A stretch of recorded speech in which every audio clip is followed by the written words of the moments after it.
Hello, and welcome to today's show, Legacy Living, Make Your Life Count. I'm your host, Dr. Gloria Burgess, international leadership expert and trusted advisor. Welcome to Legacy Living, Make Your Life Count. I'm delighted that you joined me today. I want to give a great big thank you and shout out to all of you listening today, all around the world. I'm delighted and so grateful that you joined me. I want to let you know that I've made a few changes to my show.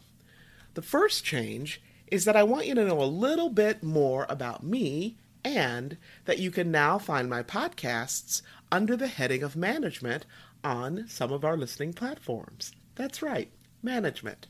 So, if you're just finding me and tuning in for the very first time, I want you to know that I'm a leader and an entrepreneur. In fact, I have founded or co-founded not one, not two, but 3 successful businesses. Or maybe I should say 3 successful organizations, because 1 is a nonprofit and 2 are for-profit businesses. Yes, that's right. Now, before I became an entrepreneur, which was over 25 years ago now, I worked in corporate America for some really big companies like Xerox and Citibank. I also worked in higher education as an administrator and as a professor. As a matter of fact, I still do a little professing every now and then. I'm also a founding partner with the John Maxwell team, and I'm one of their faculty members as well, where I help all kinds of people leave their job, their job, and start their own business. I help speakers and coaches and trainers hone and polish their skills as well. So, if you're looking for a dynamic speaker to open or close an event, or if you need a caring and experienced coach or a trusted advisor or thought partner to help you with your business strategy or to develop the leaders in your organization, let's talk about how I can serve you and add value to you and your team. You can connect with me via LinkedIn or on Facebook. On LinkedIn, just look me up. I'm Dr. Gloria J. Burgess. At Facebook, you can find me at facebook.com/DR for Doctor, DR Gloria Burgess, PhD. Now, if you'd prefer to connect with me via email, use this email address. Just type in info, at gloriaburgess.com. All right? Great. So again, I'm delighted and so very grateful that you joined me today. I sure hope you're enjoying a fabulous day and that you're having a fantastic week. Because you know what? In the grand song of the universe, life is very, very short. It's short and sweet and very precious. So I hope you're making a difference in your own life. Because you know what? When you do, you also make a difference in someone else's life. Now, a lot of folks really want to make their life count for something, but they don't know how, or it just seems so big and overwhelming, they don't know how or where to begin. So they ask me, Dr. Gloria, how do you do that? How do you make your life count? Well, let me tell you, it's very simple, very, very simple. You make your life count day by day, step by step, smile by smile, every single day, 365, 24/7. You make your life count by making real connections with people. Now, don't get me wrong, social media is great for some things, but in your real everyday life, do you want followers, or do you want to be connected with real people? Do you want air friends, or do you want real friends you can actually talk with and be with? Can I just tell you something? When life throws you a curve, You want people who know you and love you, not just people who friend you and like you, right? I know you know what I'm talking about. I know that I'm talking to somebody out there, okay? Now, you can make a huge difference in somebody's life today. How? You can make a difference simply by being grateful. That's right, by being grateful.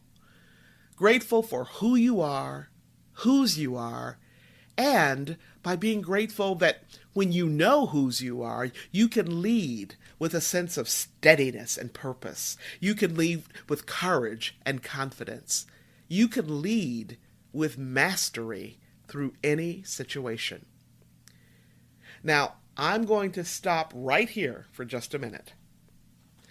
I know that some of you are wondering, is this Dr. Gloria talking to me? Because you may not even think of yourself as a leader. Maybe you're a doctor or nurse or teacher, or maybe, like me, you're an entrepreneur or an artist. Or maybe you're a student in college or high school and you have no idea what you want to be or do after you graduate. Well, let me tell you this. It does not matter what you do in your professional life, and it doesn't matter what life stage you're in. You are a leader. Now, how can I say that with such clarity and conviction and confidence? Here's the thing. If you are participating in this wonderful adventure we call life, then guess what? You are a leader. Maybe, just maybe, you are the only person you're leading at the moment. But somebody has to be in charge, right? And that's you. You are in charge of yourself. So, you can make a difference in your own life. And you can also make a difference in someone else's life. When you know how to lead yourself, you can take that knowledge and transfer it. You can transfer those skills and competencies so you can lead in any circumstance. Now, today we are going to talk about how to do just that. Specifically, we're going to talk about leadership and gratitude. I am going to share with you about the mindset of a great leader. This mindset is summed up quite nicely in this wonderful quote from Max Dupree. Here's what he says. Dupree reminds us that the very first responsibility of a leader is to define reality. And the last responsibility of a leader? The last responsibility is to say thank you. And in between, he says, the leader is a servant. Now I'm going to repeat that. The first responsibility of a leader is to define reality. And the last responsibility is to say thank you. And in between, the leader is a servant. Now let me unpack this just a bit. What Dupree is saying here is the first aspect in the mindset of a great leader. Okay, and that's what? To define reality. Now this simply means that you have to have a clear grasp of what's happening around you and within you. And you must have the ability to clearly communicate, to clearly articulate what's happening around you and within you. The second aspect in the mindset of a great leader is gratitude. Now, how many times have you heard me talk about gratitude on this show, right? If you're my daughter or one of my clients or one of my students or my husband, you've heard me say any number of times that gratitude is one of the greatest gifts you can give to anyone. I'll say a little bit more about that later in the show.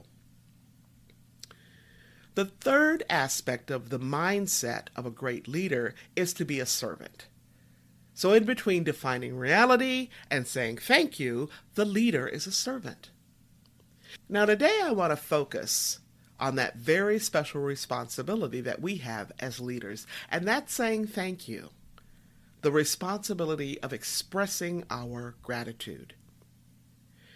I've done quite a bit of research on gratitude, and as I said earlier, I'm constantly reminding my clients, my students, my family about the power of gratitude.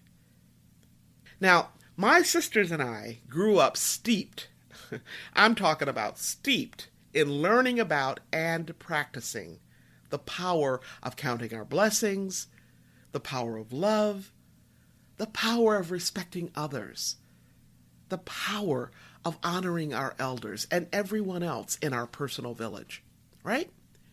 Now, all of these things, all of these practices are aspects of gratitude. In fact, one of my mentors refers to them as the long arms of gratitude. I just love that. Several years ago, I read an article that talked about Marshall Ramsey, an editorial cartoonist. Now, apparently, when he was a young boy, his mother would give him a pencil and a piece of paper in order to keep him quiet during church service. She was an art teacher, and Ramsey must have learned a few things about art from her along the way to his 2 Pulitzer Prize nominations as a cartoonist. When he left his position as editorial cartoonist at the Clarion Ledger in Jackson, Mississippi, Ramsey actually expressed his gratitude for those 2 Pulitzer Prize nominations. More importantly, he named the various people who made a way for him to achieve that level of excellence along the way. But several years earlier, when he was asked to list what he was most grateful for, those nominations were not on the list. So what was? What did he actually put on that list? Well, here we go.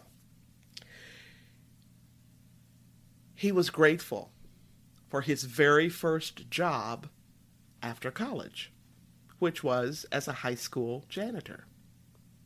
He was grateful for a major recession because it compelled him to take a part-time job. He was grateful for being diagnosed with cancer, with melanoma. He was also grateful for the folks who didn't have his back, for the folks who didn't believe in him. Now, what do all of these things have in common? Well, they sound kind of like snags or bumps in the road, don't they? But you know what? When we hit bumps in the road, those bumps are actually very special moments. Why? Because they give us an opportunity to take a closer look at the bumps. That's right. Because behind every bump, there is a blessing. You see, in his first job out of college, he worked as a janitor, just like my dad. And because of that particular job, Mr. Ramsey met the woman he would later marry. How did that happen? Well, she was the daughter of a fellow janitor. Now, how cool is that? You know, some folks, when they lose their jobs, they just get grumpy. All of a sudden, they find they have all of this spare time on their hands. But instead of making use of that time, they just get grouchy. Well, not Ramsey. When he got laid off, he used his spare time to launch a second career. And when he received his diagnosis that he had cancer, he decided to reach out and help others. He actually decided to help raise awareness about melanoma. Now, I just love that. Here he was with a cancer diagnosis, and instead of having a pity party, well, he probably did have a pity party, but instead of dwelling in that place of pity, he was inspired to reach out to help save other people's lives. Now, we all encounter folks in our life who don't believe in us, right? Sometimes it's our classmates, sometimes it's a teacher, sometimes it's people in our own family. But, you know what? This guy didn't let those folks stand in his way. He was handed a bunch of lemons, right? But he knew how to make lemonade. Now, I share this with you because as leaders, sometimes we get a bunch of lemons. Sometimes we hit a lot of bumps in the road. Sometimes it just seems like one thing after another crops up in our lives. And the best response is not to throw a pity party, right? Well, we can throw one, but we can't wallow in pity. Our next best response is, guess what? That's right, it's gratitude.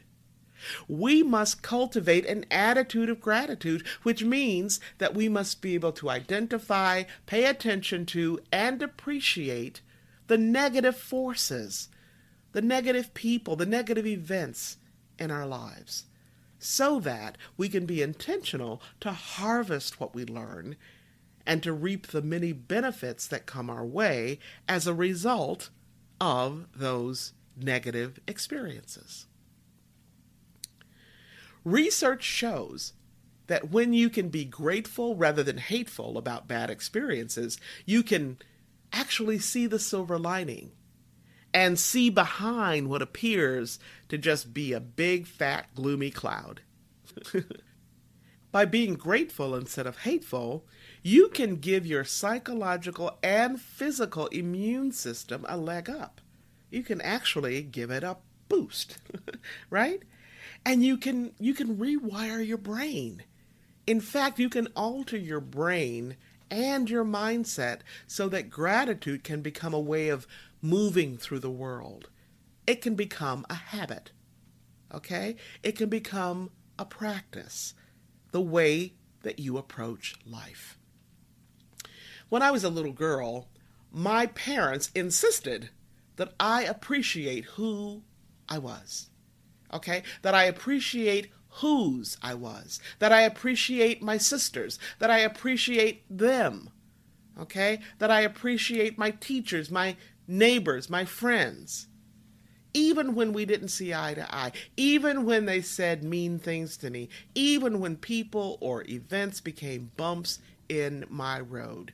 They insisted because they knew it would transform me. Right? It would also make me stronger, more loving, more caring. They probably knew that they were equipping me for life and for leading myself and eventually others. Now, today's research is now documenting what my parents learned from their parents, who learned it from their parents, right? Here's what I know, and here's what the research shows. Before you can count your bumps as blessings, you first have to learn how to be grateful for the bump. Okay? And here's the best way to do that. Instead of viewing the bump as a bump, reframe it. Reframe your bump as a blessing. Now that's a great practice, a great habit. I also like to share what you must do before you reframe. So this is the work before the work, right? And so what I want to tell you is that it's also helpful to look for the good in your life, okay, as a practice as well. So look for the good things in your life. Look for the good people. Look for the good moments and celebrate those. So when your life is going smoothly, when your life is going well, when you feel like you're on top of the world, that's what I'm talking about. Now, why is that helpful? Because when you practice looking for the positive, looking for the good, you're actually training yourself to see the gifts in your life, the blessings in your life. If you can see these gifts when times are good, you can more easily find them when your road gets bumpy. Make sense? All right. In one of my books, this one's called Dare to Wear Your Soul on the Outside, I have an entire chapter just focused on gratitude, right? Now, one of the people I'm grateful for, and one of the people I quote in my book, is Dr. Richard Emmons. He is a preeminent expert on gratitude. Along with other scholars, he tells us that keeping a gratitude journal is actually good for us. In fact, it's really good for you. Here are some of the many benefits for the people who keep a gratitude journal. These people are happier, they're healthier physically, mentally, emotionally, and spiritually. They're nicer, they're more optimistic. Guess what? They have more energy, they have less pain, they have a more positive attitude, and they sleep better. How cool is that? I can't tell you how many of my clients I encourage to keep gratitude journals, especially my coaching clients, especially my students, right? All right? Now, because your brain is wired to respond to threats, first and foremost, you have to be very intentional about reprogramming yourself, reprogramming your brain, so that gratitude becomes your go-to response, instead of the typical knee-jerk response when you hit that inevitable bump in the road. Now, research tells us that we actually need to practice gratitude frequently and to practice it with a degree of emotional intensity, right? Okay? We have to be on purpose. We have to be intentional about this. Now, I want you to try this. Recall or recreate or actually, immerse yourself in a direct experience of gratitude. And be sure that this experience lasts for at least a half a minute, okay? 30 seconds or more. All right? Now, this could actually be an experience of a beautiful sunrise. Or you could be remembering, okay, calling up that memory of beautiful sunrises that you have encountered, right? One of my mentors lives on the Atlantic Ocean, and he sends out videos of beautiful sunrises. Okay? You can also hear in these videos that he sends the soft sounds of the waves lapping against the shore. So it could be a sunrise, a sunset, or maybe it's a memory of you holding your son or your daughter for the very first time. Or someone on your team who just made your day, right? So once you have whatever experience it is that you are grateful for, then I want you to feel that sense of gratitude in your body, okay? I want you to actually feel those feel-good emotions that come from gratitude. And I want you to welcome them and be on purpose. Be intentional to locate in your body that sense of gratitude, somewhere specific in your body. Maybe it's running through your fingers or your chest or your throat or your head or your feet. Okay, and then I just want you to revel. Just rejoice in the positive emotions and that sensation that's running through your body. Okay? And then I want you to just let yourself lean into it. Okay? Lean into that gratitude. In other words, let yourself go. Surrender. Give it up. Surrender yourself to gratitude. This will help the sensation and the felt memory of gratitude go deep, deep, and deeper into your brain. Now, some of you are probably saying, well, you know what? I can't do this gratitude thing. I just don't have anything or anyone to be grateful for.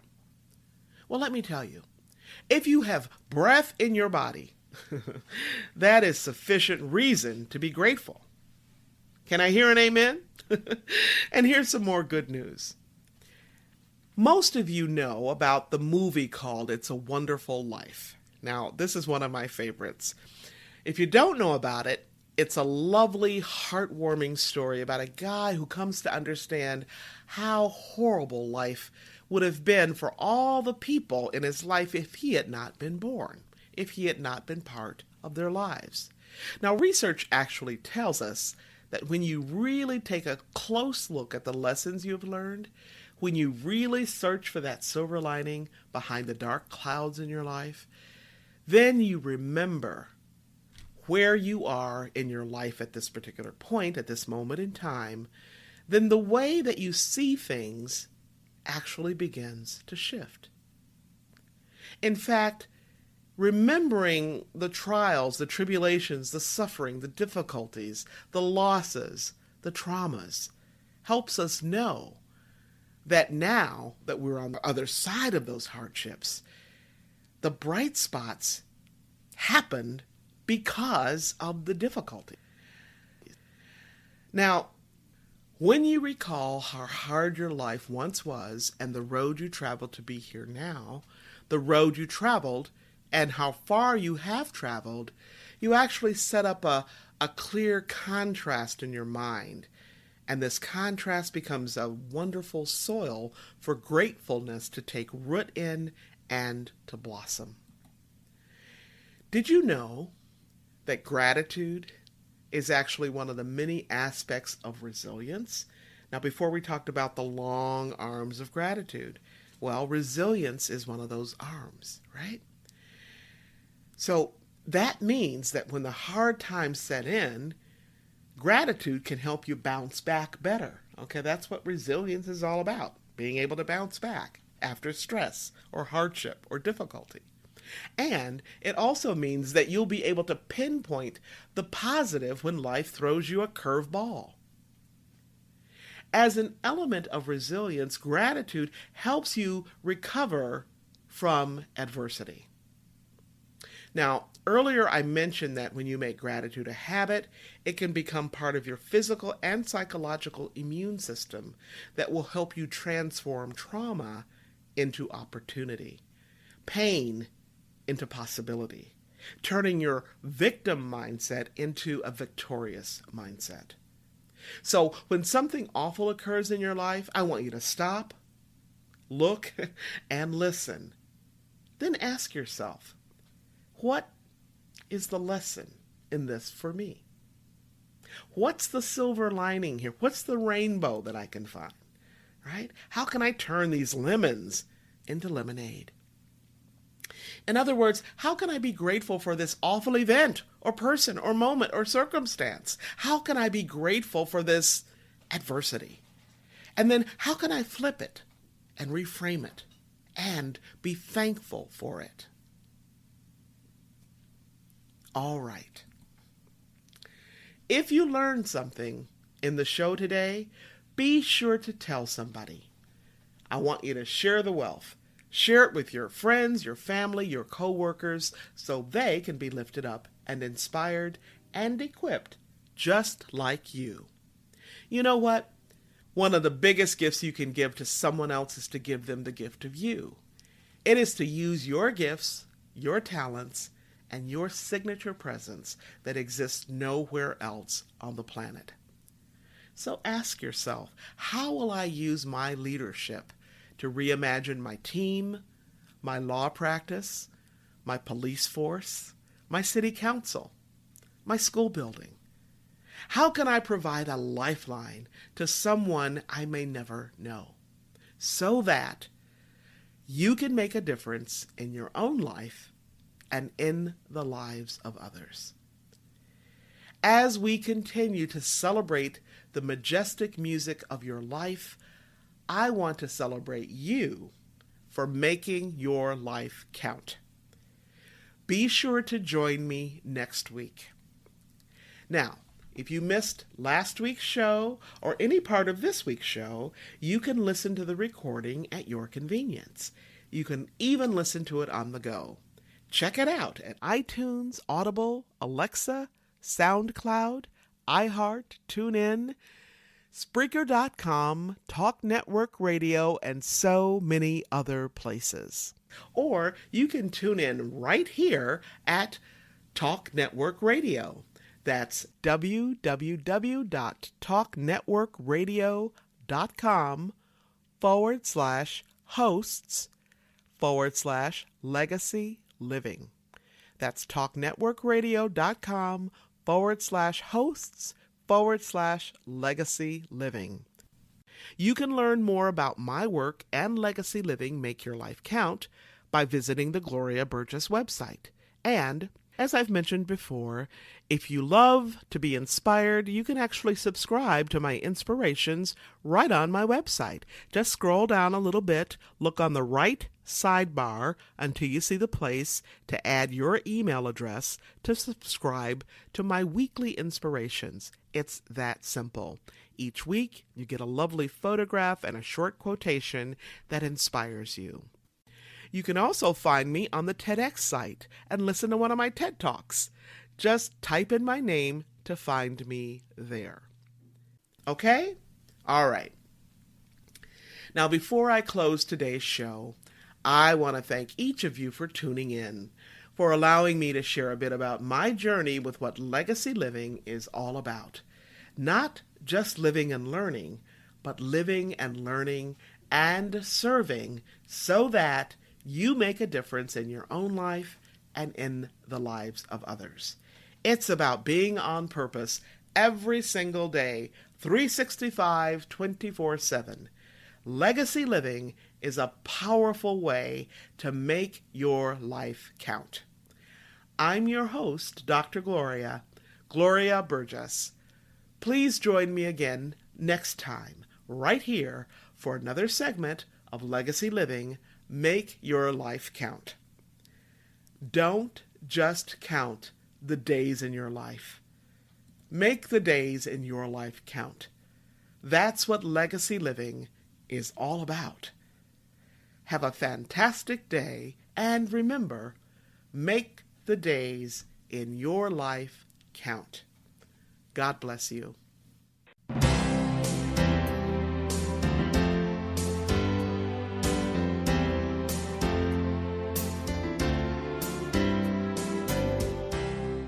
That's our show today. I'm your host, Dr. Gloria Burgess. I hope you'll join me again next time. Until then, don't just count the days in your life. Make the days in your life count. That's what legacy living is all about. Here's to you. Have a fantastic day, and be sure to make it a yes kind of day.